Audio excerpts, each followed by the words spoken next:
Hi hello ನಮಸ್ತೆ, ನಾನು ರಾಜು. ಅಷ್ಟೇ ನೀವು ನೋಡ್ತಾ ಇದ್ದೀರಾ centre point Kannada YouTube channel.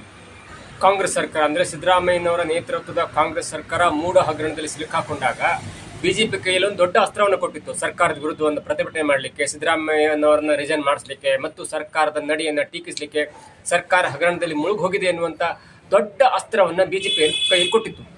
BJP ಕೂಡ ಸ್ಟಾರ್ಟಿಂಗ್ ಅಲ್ಲಿ ದೊಡ್ಡ ಮಟ್ಟದ ಹೋರಾಟವನ್ನು ಮಾಡಿತು. ವಾಲ್ಮೀಕಿ ಹಗರಣದಲ್ಲಿ ಕೂಡ ಪ್ರತಿಭಟನೆ ಮಾಡಿತ್ತು. ನಾಗೇಂದ್ರ ಅವರು ರಿಸೈನ್ ಮಾಡಿದ್ರು. ಆ ನಂತರ ಮೂಢ ಹಗರಣ ಅವ್ರ ಕೈಯಲ್ಲಿ ಸಿಕ್ತು. ಮೂಢ ಹಗರಣದಲ್ಲೂ ಕೂಡ ಕಾಂಗ್ರೆಸ್ ವಿರುದ್ಧ ಪಾದಯಾತ್ರೆ ಮಾಡ್ತಿದ್ರೆ. ಬೆಂಗಳೂರಿನಿಂದ ಮೈಸೂರು ತನಕ ಪಾದಯಾತ್ರೆ ಮಾಡಿ ಮೈಸೂರಿನಲ್ಲಿ ದೊಡ್ಡ ಒಂದು ಸಮಾವೇಶ ಮಾಡಿ ಹಗರಣದ ಇಂಚಿಂಚು ಮಾಹಿತಿಯನ್ನು ಜನರಿಗೆ ತಲುಪಿಸುವಂತಹ ನಿಟ್ಟಿನಲ್ಲಿ ಬಿಜೆಪಿ ಈ ಪಕ್ಷ ಕಾರ್ಯವನ್ನ ಮಾಡಿತ್ತು. ಇನ್ನೇನು ರಾಜ್ಯಪಾಲರು ಕೂಡ ಎಂಟ್ರಿ ಆಗಿದ್ರು. ರಾಜ್ಯಪಾಲರು ಕೂಡ ಲೋಕಾಯುಕ್ತ ತನಿಖೆ ಆದೇಶವನ್ನು ಮಾಡಿದ್ರು, ಅಥವಾ ಸಿಎಂ ವಿರುದ್ಧದ ತನಿಖೆಗೆ ಆದೇಶವನ್ನು ಮಾಡಿದ್ರು, ಅಥವಾ ಸಿಎಂ ವಿರುದ್ಧ ಸಲ್ಲಿಸಿದಂತ ಅರ್ಜಿ ಇದೆಯಲ್ಲ ಅದಕ್ಕೆ ಕೂಡ ಅನುಮತಿಯನ್ನು ಕೊಟ್ಟರು. ಆ ಮೂಲಕ ಸಿಎಂ ಸಿದ್ದರಾಮಯ್ಯನವರ ವಿರುದ್ಧ ಒಂದು ತನಿಖೆ ಕೂಡ ಆರಂಭವಾಯಿತು. ಈ ತನಿಖೆ ಆರಂಭವಾದ ಕೂಡಲೇ ಸಿದ್ದರಾಮಯ್ಯನವರು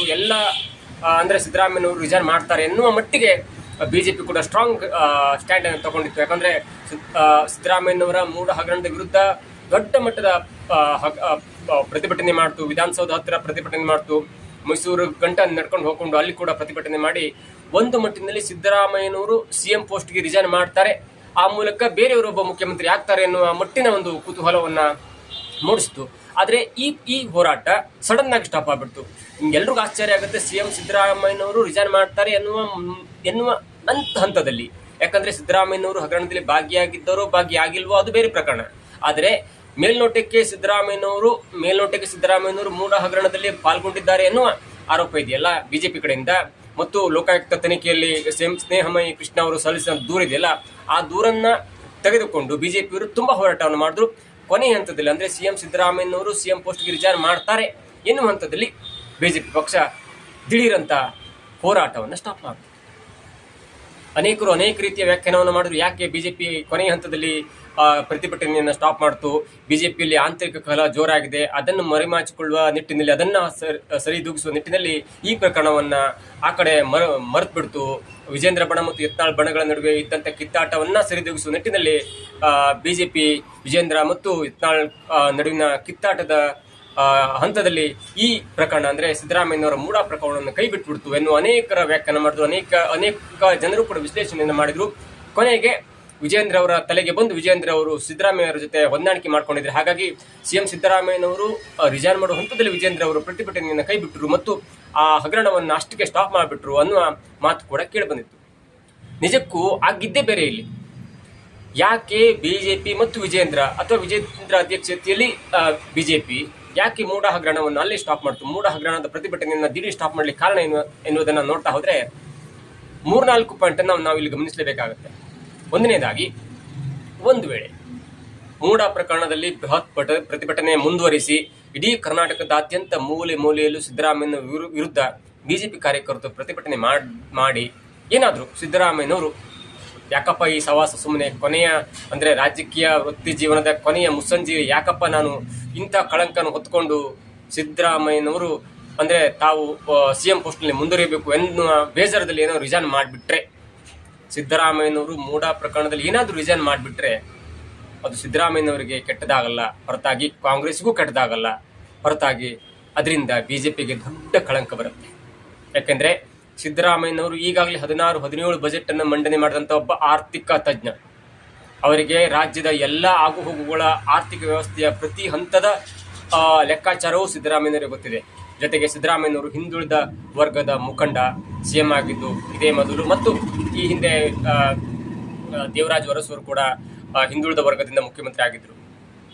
2013ರಿಂದ 2018 ತನಕ ಸಿದ್ದರಾಮಯ್ಯನವರು ಒಳ್ಳೆಯ ಅಧಿಕಾರವನ್ನು ಕೊಟ್ಟರು, ಒಳ್ಳೆಯ ಸರ್ಕಾರವನ್ನು ನಡೆಸಿದ್ರು. ಆದಾಗ್ಯೂ ಕೂಡ 2018 ಚುನಾವಣೆಯಲ್ಲಿ ಬಿಜೆಪಿ ವಿರುದ್ಧ ಸ್ವಲ್ಪ ಮಟ್ಟಿನ ಸೋಲನ್ನು ಕಾಣ್ತು. ಸರಿಸುಮಾರು 78ರಿಂದ 79 ಸೀಟನ್ನು ಗೆಲ್ಲಲಿಕ್ಕೆ ಅಷ್ಟೇ ಸಾಧ್ಯವಾಯಿತು. ಆನಂತರ 2023 ಚುನಾವಣೆಯಲ್ಲೂ ಕೂಡ ಸಿದ್ದರಾಮಯ್ಯನವರ ನೇತೃತ್ವದಲ್ಲಿ ಬರೋಬ್ಬರಿ 136+2 138 ಸೀಟನ್ನು ಗೆದ್ದು ಬೀಗ್ತು. ನೋಡಿ ಏನಾಗುತ್ತಂದ್ರೆ, ಒಬ್ಬ ಹಿಂದುಳಿದ ವರ್ಗದ ನಾಯಕನನ್ನ ಏನೋ ಒಂದು ಕಳಂಕ ಮೆತ್ತಿ ಅಥವಾ ಕಳಂಕ ತಾನು ಮಾಡಿಲ್ಲದ ತಪ್ಪಿಗೆ ಏನಾದರೂ ಒಂದು ಆಪಾದನೆಯನ್ನು ಹೊರಿಸಿ ಮುಖ್ಯಮಂತ್ರಿ ಸ್ಥಾನದಿಂದ ಕೆಳಗಿಳಿಸಿದ್ರೆ ಅದರಲ್ಲೂ ಸಿದ್ದರಾಮಯ್ಯನಂತ ಮುತ್ಸದಿಯನ್ನ ಸಿಎಂ ಪೋಸ್ಟ್ ಇಂದ ಕೆಳಗಿಳಿಸಿದ್ರೆ ಅದು ಕಾಂಗ್ರೆಸ್ ಮತ್ತು ಸಿದ್ದರಾಮಯ್ಯನವರಿಗಿಂತ ಅದರ ಕಳಂಕ ಹೊತ್ತುಕೊಳ್ಬೇಕಾದ್ದು ಸ್ವತಃ ಬಿಜೆಪಿ ಆಗುತ್ತೆ. ಅದರ ಮನವರಿಕೆ ಬಿಜೆಪಿಗೆ ಗೊತ್ತಿತ್ತು ಮತ್ತು ಅವರ ಅಜೆಂಡಾ ಕಂಪ್ಲೀಟ್ ಆಗಿ ಕ್ಲಿಯರ್ ಆಗಿತ್ತು. ಯಾಕಂದ್ರೆ ಸಿದ್ದರಾಮಯ್ಯನವರನ್ನ ಮೂಡ ಪ್ರಕರಣದಲ್ಲಿ ಸಿಲುಕಿಸಬೇಕು, ಅದರಿಂದ ನಮಗೆ ಪ್ರಚಾರ ಸಿಗತ್ತೆ, ಅದೇ ಅಜೆಂಡಾವನ್ನ 2028 ಚುನಾವಣೆಯಲ್ಲಿ ನಾವು ಮುಖ್ಯ ಅಜೆಂಡಾವಾಗಿ ಉಪಯೋಗಿಸ್ಕೊಳ್ತೇವೆ ಅನ್ನುವ ಹಂತಕ್ಕೆ ಮಾತ್ರ ಬೇಕಿತ್ತು. ಅದನ್ನು ಹೊರತುಪಡಿಸಿ ಸಿದ್ದರಾಮಯ್ಯನವರು ರಿಸೈನ್ ಮಾಡೋದು ಬೇಕಿರಲಿಲ್ಲ. ಯಾಕಂದ್ರೆ ಸಿದ್ದರಾಮಯ್ಯನವರು ರಿಸೈನ್ ಮಾಡಿದ್ರೆ ಅದರ ಕಳಂಕ ಬಿಜೆಪಿಗೆ ಬರುತ್ತೆ ಅನ್ನುವ ಗೊತ್ತಿತ್ತು. ಎರಡನೇದಾಗಿ ಸಿದ್ದರಾಮಯ್ಯನವರು ಒಂದು ವೇಳೆ ರಿಸೈನ್ ಮಾಡಿದ್ರು ಕೂಡ ಅದರಿಂದ ಬಿಜೆಪಿ ಏನೂ ಲಾಭ ಆಗ್ತಿರಲಿಲ್ಲ. ಸಿದ್ದರಾಮಯ್ಯನವರು ರಿಸೈನ್ ಮಾಡಿದ್ರೆ DK ಮತ್ತೊಬ್ಬರು ಮುಖ್ಯಮಂತ್ರಿ ಆಗ್ತಿದ್ರು, ಅವರು ರಿಸೈನ್ ಮಾಡಿದ್ರೆ ಜಾರಕಿಹೊಳಿ HK ಪಾಟೀಲ್ ಮುಖ್ಯಮಂತ್ರಿ ಆಗ್ತಿದ್ರು. ಹಾಗಾಗಿ ಯಾಕಂದ್ರೆ ಅವ್ರ ದೊಡ್ಡ ಬಹುಮತ ಇತ್ತು. ಒಂದು ವೇಳೆ ನೀವೇನಾದ್ರೂ ಸರ್ಕಾರವನ್ನು ಅಲ್ಲಾಡಿಸಬೇಕು, ಸರ್ಕಾರವನ್ನ ಪತನಗೊಳಿಸಬೇಕು ಅನ್ನೋದಿದ್ರೆ ಅವರ ಸರ್ಕಾರದ ಬಹುಮತದ ಆಸ್ಪಾಸ್ನಲ್ಲಿದ್ರೆ, ಅಂದ್ರೆ ಅವರ ಮೆಜಾರಿಟಿ ಇದೆಯಲ್ಲ, ಅವರ ಸದಸ್ಯ ಅಥವಾ ಸಂಖ್ಯಾಬಲ ಬಹುಮತದ ಆಸ್ಪಾಸ್ನಲ್ಲಿದ್ರೆ, ಅಂದ್ರೆ 113ರಿಂದ 114, 115 ಅಥವಾ 110 ಇದ್ರೆ ಸರ್ಕಾರವನ್ನು ಅಲ್ಲಾಡಿಸಬಹುದು ಮತ್ತು ನಿಮಗೆ ಆಪರೇಷನ್ ಕಮಲದಂತ ಒಂದು ಕೆಲಸವನ್ನು ಮಾಡಬಹುದು. ಆದ್ರೆ ಕಾಂಗ್ರೆಸ್ನಲ್ಲಿ ಇದ್ದ ಸದಸ್ಯರ ಸಂಖ್ಯೆ 132 ಪ್ಲಸ್ 138 ಸಂಖ್ಯೆ ಇದೆ. ಹಾಗಾಗಿ ಯಾವುದೇ ಕಾರಣಕ್ಕೆ ಅಥವಾ ಮೂಡ ಪ್ರಕರಣದಲ್ಲಿ ಸಿಲುಕು ಹಾಕೊಂಡು ತನಗೆ ಕಳಂಕ ಬರುತ್ತೆ ಅನ್ನುವ ಕಾರಣಕ್ಕೆ ಸಿದ್ದರಾಮಯ್ಯನವರು ಮುಖ್ಯಮಂತ್ರಿ ಹುದ್ದೆಗೆ ರಿಸೈನ್ ಮಾಡಿದ್ರು ಕೂಡ ಕಾಂಗ್ರೆಸ್ನವರೇ ಮತ್ತೆ ಮುಖ್ಯಮಂತ್ರಿ ಆಗ್ತಾರೆ. ಇನ್ನು 2028 ತನಕ ಯಾವುದೇ ಹಗರಣದಲ್ಲಿ ಸಿಲುಕಾಕೊಂಡ್ರು ಕೂಡ ಮುಖ್ಯಮಂತ್ರಿ ಬದಲಾಗ್ತಾರೆ ಹೊರತು ಕಾಂಗ್ರೆಸ್ ಸರ್ಕಾರದ ಬದಲಾವಣೆ ಮಾಡ್ಲಿಕ್ಕೆ ಸಾಧ್ಯನೇ ಆಗುದಿಲ್ಲ. ಯಾಕಂದ್ರೆ ಕಾಂಗ್ರೆಸ್ ಪಕ್ಷದ ಹತ್ರ ಬರೋಬ್ಬರಿ 138 ಸದಸ್ಯರ ಸಂಖ್ಯಾ ಬಲ ಇದೆ. ಹಾಗಾಗಿ ಬಿಜೆಪಿ ಏನ್ ಮಾಡಿದೆ ಅಂದ್ರೆ, ವಿರೋಧ ಪಕ್ಷವಾಗಿ ಬಿಜೆಪಿ ಮಾಡಿದಂದ್ರೆ ಜನರಿಗೆ ಕಾಂಗ್ರೆಸ್ ಸರ್ಕಾರ ಭ್ರಷ್ಟ ಎನ್ನುವುದನ್ನ ಮನವರಿಕೆ ಮಾಡ್ಕೊಳ್ಬೇಕಿತ್ತು, ಮನವರಿಕೆ ಆಗಿತ್ತು. ಹಾಗಾಗಿ ದಿಢೀರಂತ ಬಿಜೆಪಿ ವಿಜೇಂದ್ರ ನೇತೃತ್ವದ ರಾಜ್ಯಾಧ್ಯಕ್ಷ ಬಣ ಅಂದ್ರೆ ಬಿಜೆಪಿ ಸರ್ಕಾರದ ವಿರುದ್ಧ, ಸಿಎಂ ಸಿದ್ದರಾಮಯ್ಯನವರ ವಿರುದ್ಧ ಮೂಡ ಹಗರಣವನ್ನು ದಿಢೀರಾಗಿ ಸ್ಟಾಪ್ ಮಾಡ್ತು. ಯಾಕಂದ್ರೆ ಒಂದನೇದಾಗಿ ಅವರು ಹಿಂದುಳಿದ ವರ್ಗದ ನಾಯಕ ಎನ್ನುವ ಮುಖ್ಯ ಕಾರಣಕ್ಕಾಗಿ. ಎರಡನೇದಾಗಿ ಹೇಗಾದ್ರೂ DK ಮತ್ತು ಸಿದ್ದರಾಮಯ್ಯನವರ ನಡುವೆ ಎರಡೂವರೆ ವರ್ಷಗಳ ಒಪ್ಪಂದ ಇದೆ.